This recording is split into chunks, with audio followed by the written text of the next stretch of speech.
శాంతి కోసం జన్మించిన కరుణమయుడు యేసుప్రభు మాజీ డిప్యూటీ సీఎం నారాయణస్వామి ఈస్టర్ వేడుకల్లో పాల్గొన్న మాజీ డిప్యూటీ సీఎం నారాయణస్వామి చిత్తూరు జిల్లా గంగాధర నెల్లూరు నియోజకవర్గం ఎస్ఆర్పురం మండలం 49 కొత్తపల్లి మిట్ట సిఎస్ఐ చర్చిలో వైఎస్ఆర్సీపీ యువ నాయకుడు శ్యామ్ ఆధ్వర్యంలో ఈస్టర్ డే పండుగ ఘనంగా నిర్వహించారు।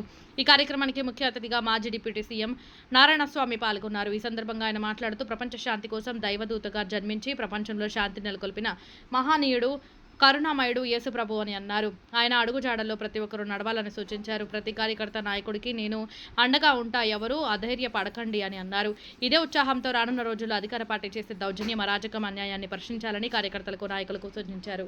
ఈ కార్యక్రమానికి మండల కన్వీనర్ మణి, ఉమ్మడి జిల్లా ఉపాధ్యక్షులు గురువారెడ్డి, ఎంపీపీ జనార్దన్, చిత్తూరు జిల్లా క్రియాశీలక కార్యదర్శి విజయబాబు, కుప్పయ్య, గంగాధర్, నెల్లూరు మండల కన్వీనర్ వెంకటరామిరెడ్డి, కోఆప్షన్ నెంబర్ ఏసయ్య, కోటిరెడ్డి బాబు, సుధా, స్కైలా, గంగాధర్, నెల్లూరు మాజీ సొసైటీ అధ్యక్షులు వేల్కూరు బాబురెడ్డి, జిల్లా ప్రధాన కార్యదర్శి రామయ్య, నల్లా వింగనపల్లి సర్పంచ్ శివాజీ, నాయకులు, కార్యకర్తలు, అభిమానులు తదితరులు పాల్గొన్నారు।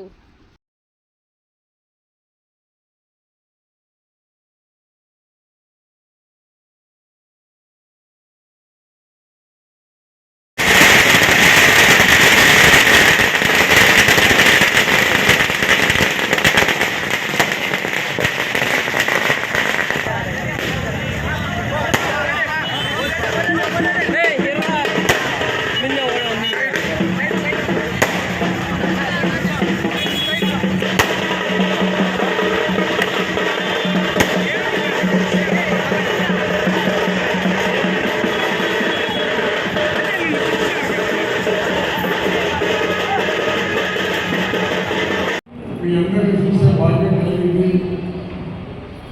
ఈ భాగ్యాన్ని కల్పించినటువంటి శ్యామల గారికి, వారి బృందానికి, ప్రతి ఒక్కరికి పేరు పేరున నేను ధన్యవాదాలు అర్పిస్తున్నాను। మీకందరూ కూడా తెలుసు, ప్రభు మన యేసుప్రభు అంటేనే ప్రతి ఒక్కరికి కూడా ఈ గుడిలో వచ్చిన ప్రతి ఒక్కరికి కూడా యేసు అంటే ఏమిటి, ఎందుకు ఇంత ప్రపంచవ్యాప్తంగా యేసు ప్రభు గారికి అంటే దైవదూతగా వచ్చినటువంటి వ్యక్తికి, ఒక భగవంతుడి స్వరూపుడిగా వచ్చినటువంటి ఆ మహానుభావుడు ఏ విధంగా బోధించాడంటే, ఎవరు కూడా కక్షలు, కార్పణాలు,